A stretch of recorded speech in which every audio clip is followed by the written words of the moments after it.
ರಾಜ್ಕುಮಾರ್ ಇವರಿಬ್ಬರ ಜನ್ಮದಿನದ ಅಂಗವಾಗಿ ಒಂದು ವಿಶೇಷ ಕಾರ್ಯಕ್ರಮವನ್ನು ನಾವು ರವೀಂದ್ರ ಕಲಾಕ್ಷೇತ್ರದಲ್ಲಿ ಆಚರಿಸ್ಕೊಂಡು ಬಂದಿದ್ದೀವಿ. ಇದು 2ನೇ ವರ್ಷ. ಹೋದ ವರ್ಷ ಆರಂಭ ಆಗಿದ್ದು, ಈ ವರ್ಷ ಕೂಡ ಅದನ್ನು ಮುಂದುವರಿಸಿಕೊಂಡು ಬರ್ತಾ ಇದ್ದೀವಿ.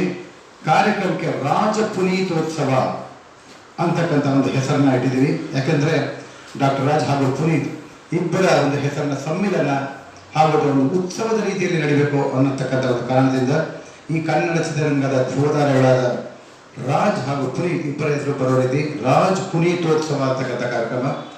ಈ ಕಾರ್ಯಕ್ರಮದಲ್ಲಿ ಸಾಕಷ್ಟು ಖ್ಯಾತ ಗಾಯಕ ಗಾಯಕಿಯರು, ನಾಡಿನ ಪ್ರಸಿದ್ಧ ಗಾಯಕ ಗಾಯಕಿಯರು ಭಾಗವಹಿಸ್ತಾರೆ. ಅವತ್ತಿನ ಸಂಜೆ ಸಂಗೀತ ರಸಸಂಜೆ ಕಾರ್ಯಕ್ರಮದಲ್ಲಿ ಡಾಕ್ಟರ್ ರಾಜ್ ಹಾಗೂ ಪುನೀತ್ ಅವರ ಚಿತ್ರದ ಹಾಡುಗಳನ್ನ ಹಾಡೋದ್ರ ಜೊತೆಗೆ ಹಲವಾರು ಚಿತ್ರ ವಿಶೇಷವಾದ ನೃತ್ಯಗಳು, ಚಿತ್ರರಂಗದ ನಮ್ಮ ನೃತ್ಯ ಕಲಾವಿದರು, ಅದಲ್ಲದೆ ಜೂನಿಯರ್ ರಾಜ್ಕುಮಾರ್ ಹಾಗೂ ಜೂನಿಯರ್ ಪುನೀತ್ ರಾಜ್ಕುಮಾರ್ ಅವರು ಕೂಡ ಬಂದು ರಂಜಿಸ್ತಾರೆ.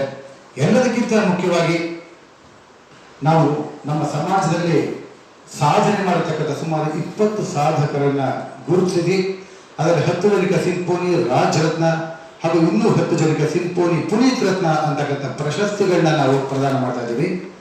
ಇದೇನಪ್ಪ ಅಂದ್ರೆ ವಿವಿಧ ಕ್ಷೇತ್ರಗಳಲ್ಲಿ ಹೆಸರು ಮಾಡಿರ್ತಕ್ಕಂಥವ್ರು, ಒಂದು ವೈದ್ಯಕೀಯ ಕ್ಷೇತ್ರ ಇರ್ಬೋದು, ಅಥವಾ ಒಂದು ಎಜುಕೇಷನ್ ಕ್ಷೇತ್ರದಲ್ಲಿರ್ಬೋದು, ಅಥವಾ ಬೇರೆ ಸಮಾಜ ಸೇವೆಯಲ್ಲಿರ್ಬೋದು, ಇಂತಹ ಗಣ್ಯರನ್ನ ಗುರುತಿಸಿ ಈ ಸಾಧಕರಿಗೆ ನಾವು ಈ ಪ್ರಶಸ್ತಿಗಳನ್ನ ನೀಡ್ತಾ ಇದ್ದೀವಿ.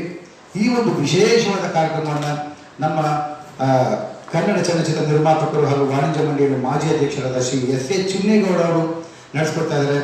ಹಾಗೆ ಅಧ್ಯಕ್ಷತೆಯನ್ನು ನಮ್ಮ ಸಿಂಫೋನಿ ಸಂಸ್ಥೆಯ ಮಹಾಪುರುಷರಾಗಿರ್ತಕ್ಕಂಥ ಡಾಕ್ಟರ್ ಡಿ.ಎಂ.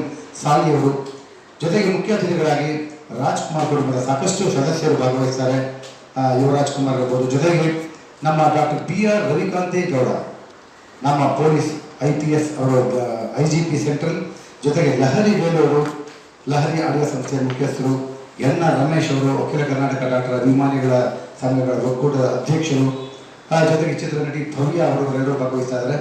ನಮಗೆ ಈ ಎಲ್ಲ ಕಾರ್ಯಕ್ರಮಕ್ಕೆ ಮೂಲಭೂತವಾಗಿ ನಮ್ಮ ಬೆನ್ನೆಲುಬಾಗಿ ನಿಂತಿರ್ತಕ್ಕಂಥವರು ನಮ್ಮ ಸಿಂಫೋನಿ ಸಂಸ್ಥೆಯ ಪೋಷಕರು ಆಗಿರ್ತಕ್ಕಂಥ, ಜೊತೆಗೆ ಸೌಂಡ್ ಆಫ್ ಮ್ಯೂಸಿಕ್ ಸಂಸ್ಥೆಯ ಮಾಲೀಕರು ಆಗಿರ್ತಕ್ಕಂಥ ಕನ್ನಡದ ಹಿರಿಯ ಸಂಗೀತ ದಿಗ್ಗಜ ಅಂತ ಹೇಳ್ಬೋದು ಮಂಜುಳಾ ಗುರುರಾಜರವರ ಯಜಮಾನರು ಕೂಡ ನನ್ನ ಪಕ್ಕದಲ್ಲೇ ಕೂತಿದ್ದಾರೆ, ಶ್ರೀ ಕೆ. ಗುರುರಾಜ್ ಅವರು ಕೂಡ ನಮ್ಮ ಜೊತೆ ಇದ್ದುಕೊಂಡು ನಮ್ಮ ಎಲ್ಲ ಕಾರ್ಯಕ್ರಮಗಳಲ್ಲಿ ಅವರ ಒಂದು ಮಾರ್ಗದರ್ಶನವನ್ನು ನೀಡಿ ಮುಂದುವರಿಸ್ತಾ ಇದ್ದಾರೆ.